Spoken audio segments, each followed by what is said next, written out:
지난 시간에 저희가 3장을 통해서 본 내용은 무신론적 세계관 아니고 범신론적 세계관 아니고 코로나 바이러스에 대해서 이 고통에 대해서 우리가 유신론적 세계관 그런 태도를 가지고 대해야 한다라는 것이었습니다. 여전히 하나님이 우리를 사랑하시고 우리를 위하신다는 태도를 가질 것을 이 저자가 제시를 했습니다. 오늘 4장의 제목은 이렇습니다. 사랑의 하나님이 존재한다면 코로나 바이러스가 있을 수 있을까? 이 말을 이렇게도 바꿔보겠습니다. 코로나 바이러스에 대한 책임은 하나님께 있는가? 이게 오늘 우리가 다뤄볼 내용입니다. 먼저 이 저자는 그 답을 내리기 위해서 바이러스가 어떤 존재인지 먼저 살펴봅니다. 이 사람이 호주 그리피스 대학교의 조교수인 피터 폴라드라는 사람의 글을 인용한 것을 읽어드리겠습니다. 바이러스란 단어는 대다수 사람을 공포에 떨게 한다. 인플루엔자, HIV, 황열병 또는 에볼라를 떠올리기 때문이다. 물론 우리가 이런 바이러스에 대해 우려하는 것은 우리를 질병에 걸리게 하고 때로는 몹시 고통스러운 죽음에 이르게 하기 때문이다. 그러나 인간의 몸을 파괴하는 21가지 바이러스 유형들은 지구상에 존재하는 1억 가지 바이러스 유형들의 작은 일부에 불과하다. 대다수 바이러스는 사실 우리의 존재 자체에 꼭 필요하다. 분명한 사실 하나는 바이러스들이 우리의 가장 작은 무명의 영웅들이라는 것이다.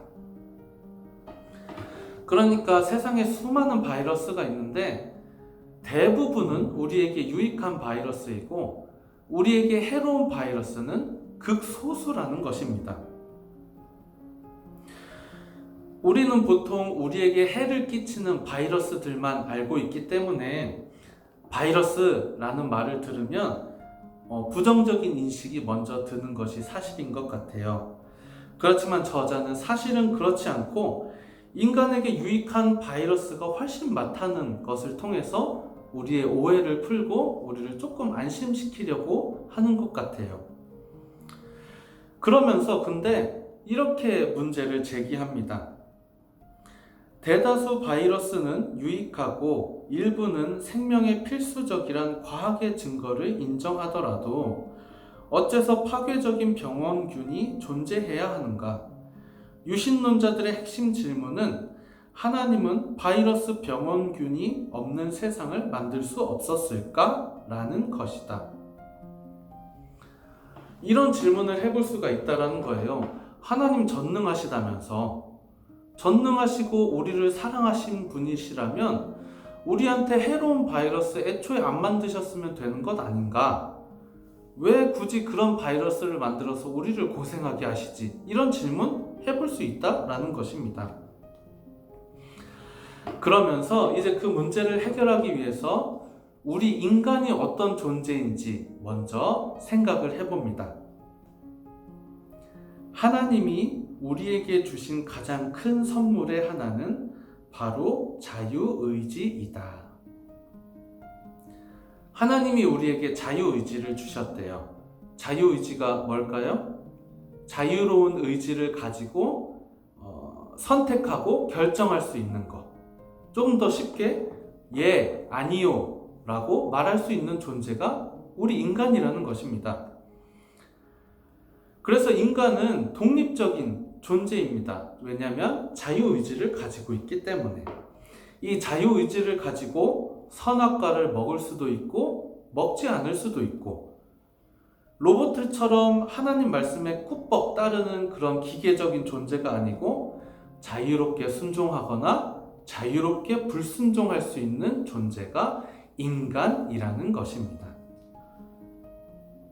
그렇다면 인간은 이런 존재인데 왜 자연 사물은, 그러니까 바이러스를 포함한 이 자연은 우리를 해할 수 있고 우리에게 고통을 줄 수 있는 그런 모습을 가지고 있나?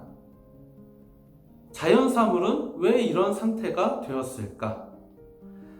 하나님이 인간을 창조해 매우 좋은 창조 세계에 살게 하셨을 때 그들에게 자유의지란 놀라운 선물을 주셔서 도덕적 존재가 되게 하셨다.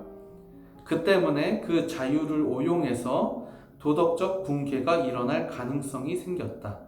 그리고 실제로 그런 일이 발생했다. 이는 창세기 3장에 생생하게 묘사되어 있다. 자유의지를 가지고 인간이 하나님 말씀에 불순종했다라는 것입니다. 죄를 지었다는 것이지요. 죄가 하나님과 인간 사이의 관계를 깨뜨렸고 또 인간과 자연 사이의 관계도 깨뜨렸다라는 것입니다. 저자의 글을 보겠습니다. 이는 엄청난 결과를 낳았다. 첫째는 죽음이다. 먼저는 인간과 하나님의 관계가 깨어진 영적인 의미의 죽음이었고 나중에는 육체적인 죽음이었다. 더군다나 자연 그 자체도 그 동일한 사건에 의해 금이 갔다. 우리가 지금 관심이 있는 부분이 마지막 부분이지요. 자연 그 자체도 그 동일한 사건에 의해 금이 갔다. 인간이 죄를 짓고 난 다음에 하나님께서 심판하시는 장면을 한번 보겠습니다. 이제 땅이 너 때문에 저주를 받을 것이다. 너는 죽는 날까지 수고를 하여야만 땅에서 나는 것을 먹을 수 있을 것이다. 땅은 너에게 가시덤불과 엉겅퀴를 낼 것이다. 너는 들에서 자라는 푸성귀를 먹을 것이다. 타락 전에 인간과 자연의 관계가 깨지기 전에는 사람이 땅을 경작하면 풍부한 먹을 것이 났었습니다. 그러나 타락하고 인간과 자연의 관계가 깨지고 난 후에 땅이 가시덤불과 엉겅퀴를 내게 되었어요. 땅이, 즉 자연이, 즉 바이러스를 포함한 모든 것이 사람 말을 안 듣게 되었다라는 의미입니다. 인간은 하나님에 의해서 이 세상의 왕으로 임명되었습니다. 세상 모든 것을 다스리라는 그런 명령을 받았고 인간이 다스리는 대로 자연은 말을 들어야 됐었어요. 타락 전에는 그랬고요. 그렇지만 죄는 인간 자신의 상태만 망친 것이 아니라 자연의 상태도 망쳐버렸습니다. 그 결과 이제 자연은 인간에게 대항하기도 한다라는 것입니다. 타락 이후에 인간의 죄된 본성과 그로 인해 금이 가버린 자연의 관계를 저자는 이렇게 얘기를 합니다. 인간 본성과 물리적 자연 속에 심각한 결함이 있다는 것은 자명하다. 세상은 폭력적이고 부도덕한 인간 행위와 지진과 쓰나미, 암과 코로나 바이러스 팬데믹으로 가득하다. 그러면 저희가 시작할 때 봤던 질문, 이 고통스러운 상황을 하나님 탓으로 돌릴 수 있는가? 안 된다라는 겁니다. 최초의 그 심각한 죄가 이런 사태를 초래했다라는 것입니다. 우리 이전 시간에는 이런 얘기를 나눴습니다. 이 고통은 누군가의 그 죄 때문이다 라고 말하는 것 안 된다라고. 우리가 누구이기에 감히 하나님만 계실 수 있는 심판자의 자리에 가 앉아 있겠습니까? 다만 오늘 우리가 살펴본 것은 세상의 모든 고난과 고통은 아담의 그 최초의 죄와는 절대로 떨어뜨려서 생각할 수 없다라는 것입니다.